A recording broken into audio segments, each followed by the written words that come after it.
lives irrevocably changed.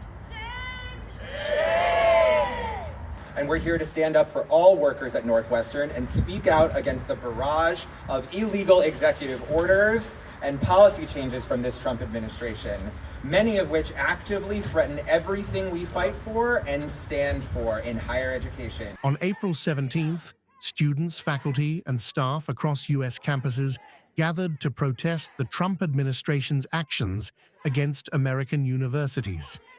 Demonstrations at American University in Washington, D.C., and Northwestern in Illinois reflected broader concerns over federal scrutiny of academic institutions. Harvard, Columbia, and other Ivy League institutions is a warning shot. This is the playbook of the Trump administration. American University is on the list of 60 that were targeted by a letter from the Department of Justice back at the beginning of March.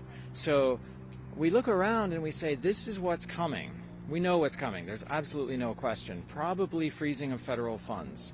One of our asks today is, if/when the federal government freezes funds at American University, we hope never happens. If it does happen, that are sufficient, that reserves be liberated to protect faculty, staff, and research that's going on at the university.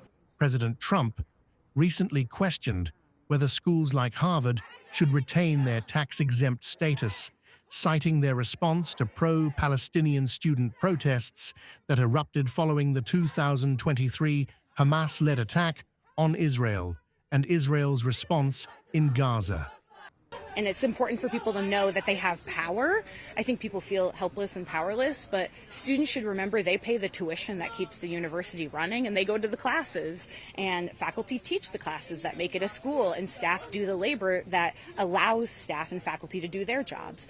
And so it's important for folks to remember that they do have power and leverage. They have to remember to use it. We have students who are fearful that if we say the words protest in a group chat, that they're going to end up having their visas revoked, that they're going to have their citizenship revoked. And so it's a very stressful time for students, especially international students, and they deserve to be as civically engaged as I'm able to. And so that's really been like a major concern for me, is that these students don't have equal access to civic engagement. Trump labeled the campus demonstrations as anti-Semitic and anti-American, accusing universities of spreading radical left ideologies. Speaking at the White House, he called Harvard a disgrace and hinted that more universities could face investigations over their tax-exempt status.